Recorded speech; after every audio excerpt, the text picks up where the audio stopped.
नमस्कार, मैं हूं मनमोहन भट्ट।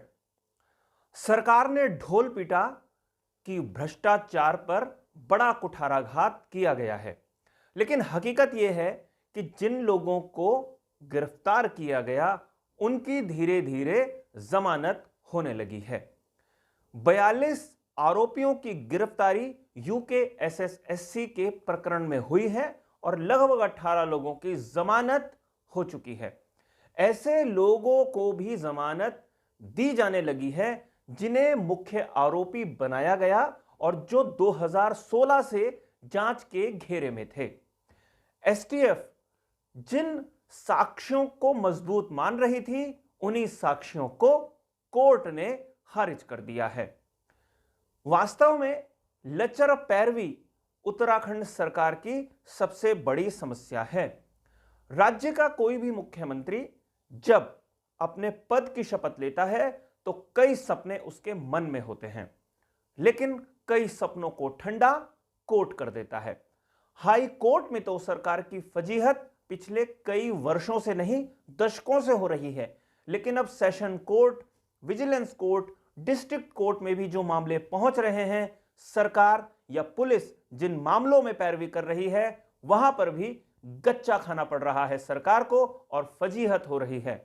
बड़े बड़े दावे जिन साक्ष्यों के आधार पर किए गए वो हवा हवाई हो गए हैं और कोर्ट ने एक तरीके से सीख एसटीएफ को दी है कि जो जांच वो कर रहे हैं वो दिशा शायद सही नहीं है।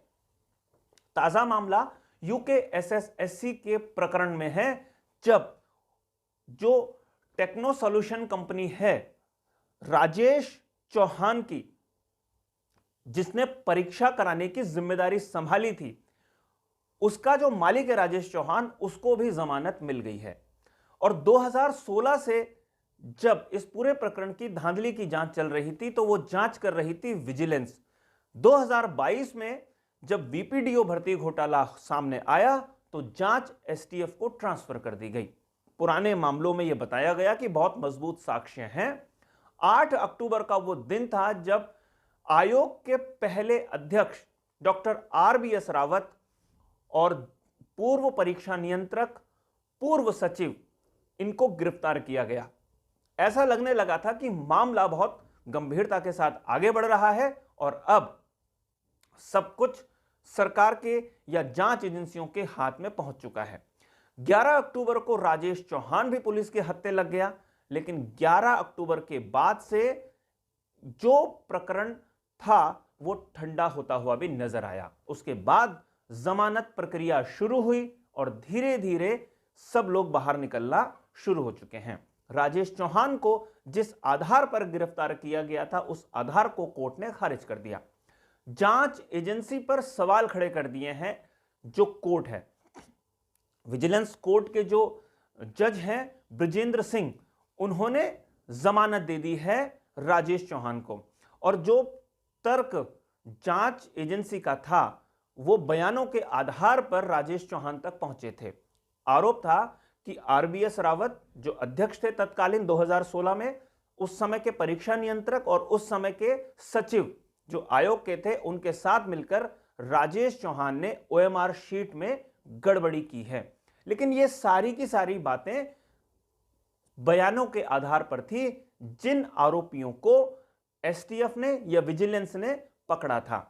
इनके पास कोई मजबूत साक्ष्य नहीं थे और इन्हीं साक्ष्यों के अभाव में जमानत मिलनी शुरू हो गई है तमाम आरोपियों को।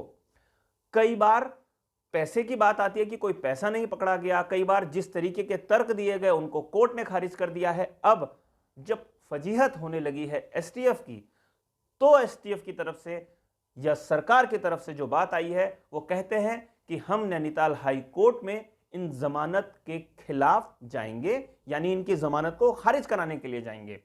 लेकिन एक बात अक्सर कही जाती है कि सेशन कोर्ट या डिस्ट्रिक्ट कोर्ट जब किसी मामले में कोई मजबूत फैसला नहीं देता तो आमतौर पर आरोपी उसके खिलाफ हाई कोर्ट जाते थे।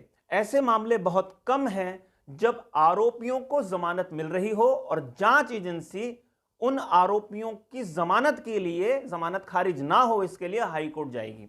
और जब वो हाई कोर्ट जाएंगे तो वो किस तरीके से अपने तर्कों को मजबूती से रख पाएंगे, ये देखने वाली बात है। क्योंकि जब सेशन कोर्ट, विजिलेंस कोर्ट और डिस्ट्रिक्ट कोर्ट में अपना पक्ष मजबूती से सरकार के वकील नहीं रख पाए हैं, तो कैसे वो नैनीताल हाई कोर्ट में अपना पक्ष रख पाएंगे, ये देखने वाली बात होगी।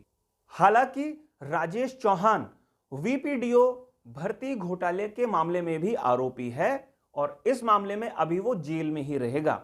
लेकिन जिस तरीके से जमानत होनी शुरू हुई है, उससे ऐसा लगता है कि भविष्य में तमाम तर्कों के आधार पर, साक्ष्यों के अभाव में, राजेश चौहान भी पूरी तरीके से जमानत लेकर बाहर आ जाएगा और धीरे धीरे मामले का पटाक्षेप होना शुरू हो जाएगा। साथियों, अभी के लिए फिलहाल इतना ही। अगली रिपोर्ट में आपसे एक बार फिर मुलाकात होगी, लेकिन जाने से पहले आग्रह जरूर करूंगा, यह रिपोर्ट अगर आपको पसंद आई हो तो इसे लाइक जरूर कीजिए, इस पर टिप्पणी करके अपनी राय जरूर दीजिए। और इस चैनल पर अगर आप नए हैं या आपने इसे सब्सक्राइब नहीं किया है तो इसे सब्सक्राइब जरूर कर लीजिए। नमस्कार।